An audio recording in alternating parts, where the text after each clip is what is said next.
देखो बेटा, compounds of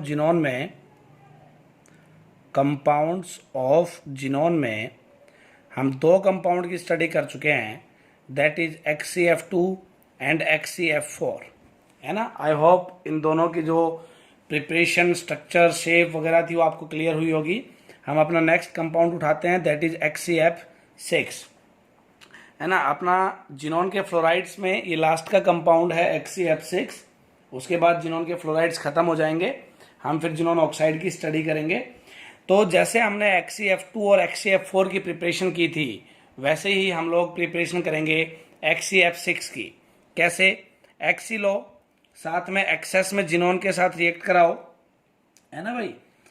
1:20 का रेशियो इनका अप्रोक्स चलेगा। मीन्स जिनोन लो, जिनोन को बेटा फ्लोरीन के साथ में रिएक्ट कराओ, 1:20 का इनका रेशियो चलेगा अप्रोक्स, और फ्लोरीन आपका यहाँ पे एक्सेस में होगा। बात वही, जितना फ्लोरीन मैंने XCF2 की प्रिपरेशन में लिया था उससे ज़्यादा हमने XCF4 की में लिया, और उससे ज़्यादा हम लोग यहाँ पे XCF6 की प्रिपरेशन में लेंगे। 50 एटमॉस्फेयर का यहाँ पे हम लोग प्रेशर रखेंगे, ठीक है ना। और जब मैं इसकी प्रिपरेशन कराऊंगा तो कंपाउंड बनेगा मेरा XCF6, xenon hexafluoride. Means xenon का रिएक्शन कराया मैंने फ्लोरीन के साथ, जो कि काफ़ी ज़्यादा मेरे पास यहाँ पे एक्सेस में था। तो वही सिंपल सी प्रिपरेशन रिएक्शन जिसके बारे में मैं आपको XCF2 और XCF4 दोनों में कह चुका हूँ बेटा कि ये कहीं नहीं पूछी जाती है, ज़्यादा आपको इनकी हेडेक लेने की ज़रूरत नहीं है। लेकिन जब बात इनकी स्ट्रक्चर की आती है तो वो हर जगह पूछी जाती है। स्ट्रक्चर में ज्योमेट्री और शेप का मुद्दा मैं कई बार उठा चुका हूँ, लाइव सेशन में भी उठा चुका हूँ, और आपका हम यहाँ पे वीडियो लेक्चर में भी जिक्र कर चुके हैं कि ज्योमेट्री और शेप में आपको डिफरेंस एकदम अच्छे से क्लियर होना चाहिए। तो अब XCF6 का जिक्र करते हैं। XCF6 की अगर मैं यहाँ पे शेप बनाऊंगा तो कैसे बनेगी भाई। यहाँ पे मैंने एक XC लिया, ये F, ये F, ये F, और यहाँ पे ये F, ठीक है।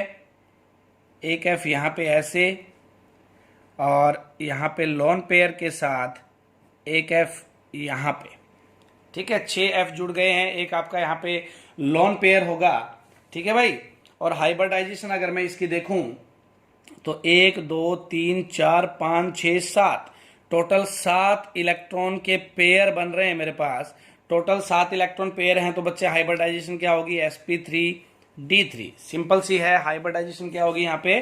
sp3d3 हाइब्रिडाइजेशन होगी, ठीक है। अब अगर sp3d3 हाइब्रिडाइजेशन है तो यहाँ पे इसकी ज्योमेट्री क्या रहेगी? ज्योमेट्री रहेगी पेंटागोनल, ट्राइगोनल नहीं, यहाँ पे रहेगी पेंटागोनल बाय पिरामिडल, है ना। पेंटागोनल बाय पिरामिडल, ठीक है बेटा। यहाँ पे इसकी ज्योमेट्री क्या रहेगी? अगर sp3d3 हाइब्रिडाइजेशन है तो पेंटागोनल बाय पिरामिडल, ठीक है। और अगर मैं इसकी शेप की बात करता हूं, तो शेप इसकी क्या रहेगी भाई? डिस्टॉर्टेड ऑक्टाहेड्रल, ठीक है। अब सर यहाँ पे शेप सिंपली ऑक्टाहेड्रल की बजाय आपने डिस्टॉर्टेड ऑक्टाहेड्रल क्यों लिखी? क्योंकि अगर आपको XCF4 की बात ध्यान हो तो XCF4 में मैंने आपको क्या कहा था कि भाई वहां पे जो ज्योमेट्री थी XCF4 में, वो मेरी कैसी थी ज्योमेट्री? ऑक्टाहेड्रल थी सिंपली, क्योंकि 6 इलेक्ट्रॉन पेयर थे टोटल। लेकिन यहाँ पे डिस्टोर्टेड किस वजह से? आपको पता है शेप में मैं किसको काउंट नहीं करूंगा? इलेक्ट्रॉन पेयर को काउंट नहीं करूंगा। लेकिन ये इलेक्ट्रॉन पेयर क्या करेगा भाई? फ्लोरीन को थोड़ा सा अपनी पोजीशन से उधर डिस्टोर्ट कर देगा। मतलब पूरी डिस्टोर्टेड का मतलब यहाँ पे है कि शेप को थोड़ा सा डिस्टर्ब कर देगा।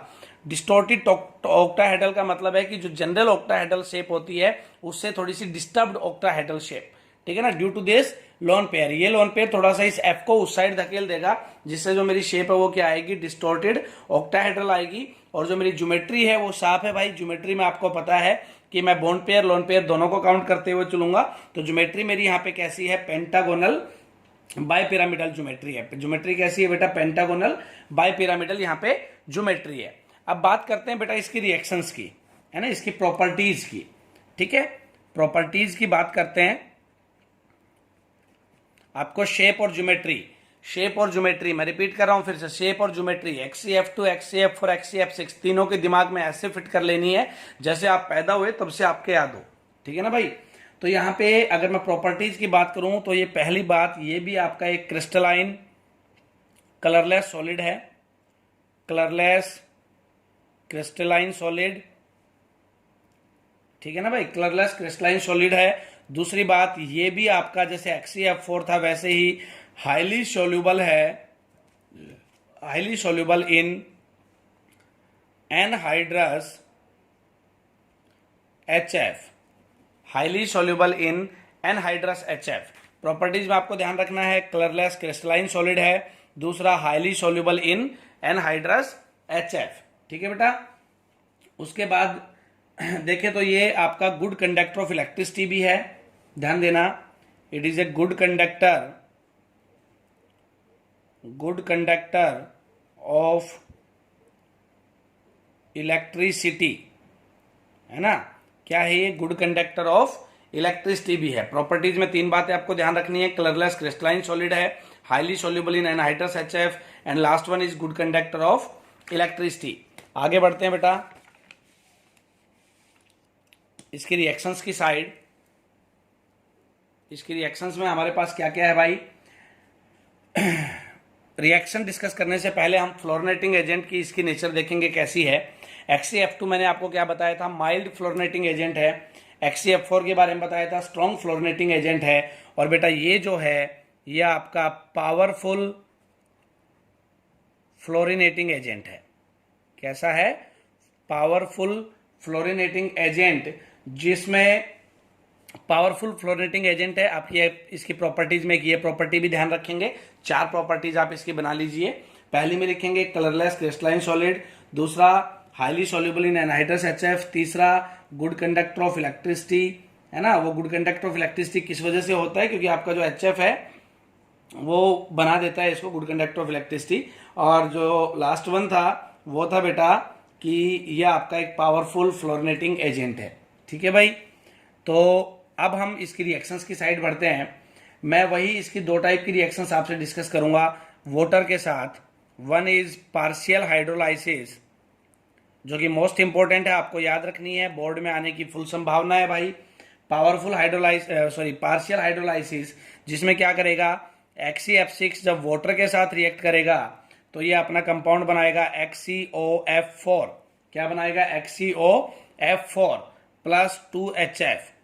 This is the partial hydrolysis, है ना। और अगर मैं इसका कंप्लीट हाइड्रोलाइसिस का जिक्र करता हूं, कंप्लीट हाइड्रोलाइसिस का अगर मैं इसका जिक्र करता हूं तो कंप्लीट हाइड्रोलाइसिस में क्या आएगा बेटा, कंप्लीट हाइड्रोलाइसिस अभी रिएक्ट करेगा किसके साथ, वाटर के साथ। मींस XeF6 जब रिएक्ट करेगा आपके वाटर के साथ, कंप्लीटली टूटेगा किसमें, XeO3 प्लस 6HF। दोनों की दोनों मोस्ट इंपोर्टेंट रिएक्शंस हैं, मोस्ट इंपोर्टेंट रिएक्शन है बेटा। पार्शियल हाइड्रोलिसिस में XeF6 वाटर के साथ रिएक्ट करके क्या बनाएगा, और कंप्लीट हाइड्रोलिसिस में XeF6 वाटर के साथ रिएक्ट करके क्या बनाएगा। उसके अलावा हम इसकी कुछ और रिएक्शंस की स्टडी करते हैं। वो क्या है, जब आपका XeF6, जब आपका, वैसे मैं इसको सेंटर में लिख लेता हूं तब अच्छे से समझ में आ जाएगा, बार बार अलग अलग रिएक्शन नहीं लिखनी पड़ेंगी। XeF6 जब रिएक्ट करेगा बेटा H2 के साथ, किसके साथ, H2 के साथ, तो ये बनाएगा Xe प्लस HF। शायद तीनों ने यही बनाया है, XeF2 ने भी, XeH4 ने भी, XeF4 ने भी एंड XeF6 ने भी। तो ये हो गया, जब वाटर H2 के साथ रिएक्ट किया तो क्या बनाया, Xe प्लस HF। इधर मैं अगर इसका वाटर के साथ रिएक्शन कराता हूं, देखना एक बार मैंने यहाँ पे क्या किया। वैसे आपको ये रिएक्शन जनरली मैंने आपको दिखा दी है पार्शियल हाइड्रोलिसिस और कंप्लीट हाइड्रोलिसिस में ही, फिर भी एक बार मैं यहाँ पे इसको रिकैप कर देता हूँ। वाटर के एक मॉलिक्यूल के साथ रिएक्ट कराया तो ये बनाएगा XeOF4 प्लस HF, ठीक है। लेकिन इस XeOF4 को अगर मैं फिर से वाटर के साथ रिएक्ट करा दूं तो ये बनाएगा XeO2F2, ठीक है भाई। और इस XeO2F2 को अगर मैं फिर से वाटर के साथ रिएक्ट करा दूं तो ये बनाएगा XeO3, है ना। बात वही है, मैंने यहाँ पे इसका देखा, एक मॉलिक्यूल वाटर के साथ रिएक्ट कराया तो XeOF4 बना, मींस यहाँ तक ये पार्शियल हाइड्रोलिसिस था। और फिर मैं स्टेप वाइज जब कंप्लीट हाइड्रोलिसिस की साइड बढ़ा तो मेरा प्रोडक्ट यहाँ पे क्या आ गया है, XeO3, ठीक है बच्चे। उसके बाद देखते हैं कि अगर मैं इसको CSF, caesium fluoride, CSF, caesium fluoride के साथ अगर मैं इसको रिएक्ट करा दूं तो ये क्या बनाएगा, CS positive and XCF7 negative. Means यहां पे इसने क्या किया, XCF6 ने सीजियम से फ्लोरीन ले लिया तो सीजियम पे आ गया पॉजिटिव चार्ज और XCF7 क्या हो गया भाई, नेगेटिवली चार्ज। और ये कह रहा है कि अगर मैं ये जो कॉम्प्लेक्स यहाँ पे बना है CS पॉजिटिव और XCF7 नेगेटिव, इसको अगर बच्चे मैं हीट कर देता हूं तो ये क्या बनेगा, XCF6 प्लस CS2, S छोटा लिखना बेटा यहाँ पे, CS2 XCF8 हीट करने पे, है ना, हीट किया तो मेरा यहाँ पे क्या बना, XCF6 प्लस CS2 XCF8। लेकिन आप इस रिएक्शन को अगर इस स्टेप तक ध्यान रख लें तो भी आपके लिए हेल्पफुल रहेगी। इससे आगे ध्यान रखने की, ये वाला प्रोडक्ट ध्यान रखने की कोई ज्यादा जरूरत है नहीं आपको। आप सिर्फ इतना रखें याद कि XCF6 को अगर CSF के साथ रिएक्ट कराया तो क्या बनेगा, ठीक है भाई। उसके बाद ये कह रहा है कि अगर मैं XCF6 को BF3 के साथ रिएक्ट करा दूं, है ना, BF3 के साथ रिएक्ट करा दूंगा तो क्या बनेगा, XCF5 एक फ्लोरीन गया है, मींस पॉजिटिव चार्ज आएगा, एंड BF4 इस पे नेगेटिव चार्ज आ जाएगा, ठीक है बेटा। अगर मैं इसको SiO2 के साथ रिएक्ट करा दूं, SiO2 के साथ अगर मैं इसको रिएक्ट करा दूं तो क्या बनाएगा यहाँ पे, SiF4 plus XeOF4 plus XeOF4। ध्यान रखना SiO2 के साथ रिएक्ट कराया तो क्या बन गया, SiF4 प्लस XeOF4।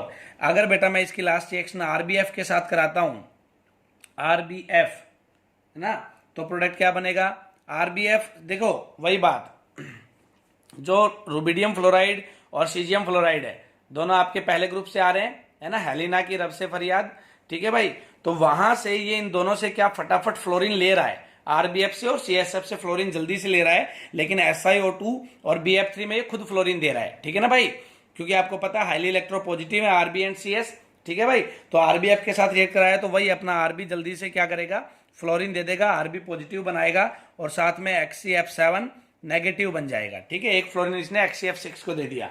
एक छोटी सी लास्ट रिएक्शन और कर लेते हैं कि अगर मैं XCF6 को OH नेगेटिव के साथ रिएक्ट कराता हूं, किसके साथ, OH नेगेटिव के साथ रिएक्ट कराता हूं तो प्रोडक्ट क्या बनेगा, HXCO4 नेगेटिव, ठीक है, HXCO4 नेगेटिव। इसको फर्दर अगर मैं OH नेगेटिव के साथ रिएक्ट करा दूं तो प्रोडक्ट क्या बनेगा, XCO6 4 negative plus Xc plus O2, है ना। बेसिक मीडियम में भी आप इसकी रिएक्शन ध्यान रखना, काफी बार बोर्ड में आ जाती है कंप्लीट द रिएक्शन में। तो बेटा यहाँ पे हमने इसकी 1 2 3 4 5 6 7 और एक आपकी कंप्लीट हाइड्रोलिसिस 8 रिएक्शन देखी है XCF6 की। कौन कौन सी, वाटर के साथ दो तरह से, partial hydrolysis and complete hydrolysis की फॉर्म में, OH नेगेटिव के साथ, H2 के साथ, RBF के साथ, SiO2 के साथ, BF3 के साथ एंड CSF के साथ, ठीक है बेटा। CSF और RBF वाला केस आप ध्यान रखोगे। उसके बाद कंप्लीट और पार्शियल हाइड्रोलिसिस मोस्ट इंपॉर्टेंट है, इनको आप ध्यान रखोगे। और बेटा स्ट्रक्चर और शेप तो आपके दिमाग में कंप्लीटली आपके फिट हो जानी चाहिए। तो ये टोटल आपका XCF6 की स्टडी। इसके बाद अब इसी के साथ हमारे फ्लोराइड खत्म होते हैं। अब हम ऑक्साइड की स्टडी करेंगे बेटा नेक्स्ट लेक्चर में। और जो लाइव सेशन रहेगा अपना, लाइव सेशन में हम लोग वही अपने क्वेश्चंस को डिस्कस करेंगे कि क्वेश्चंस पी ब्लॉक से कैसे आते हैं। लाइव सेशन में मेरे हिसाब से आपका जो क्वेश्चन डिस्कशन है वो मेरे को बढ़िया लगा लास्ट लेक्चर में, है ना। काफी अच्छी प्रैक्टिस भी हो जाती है, समझ में भी आ जाता है किस टाइप से क्वेश्चन पूछे जाते हैं।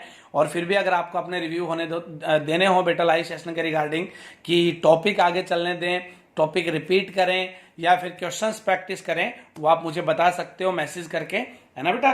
तब तक आप इनको अच्छे से दिमाग में फिट कर लें। Thank you.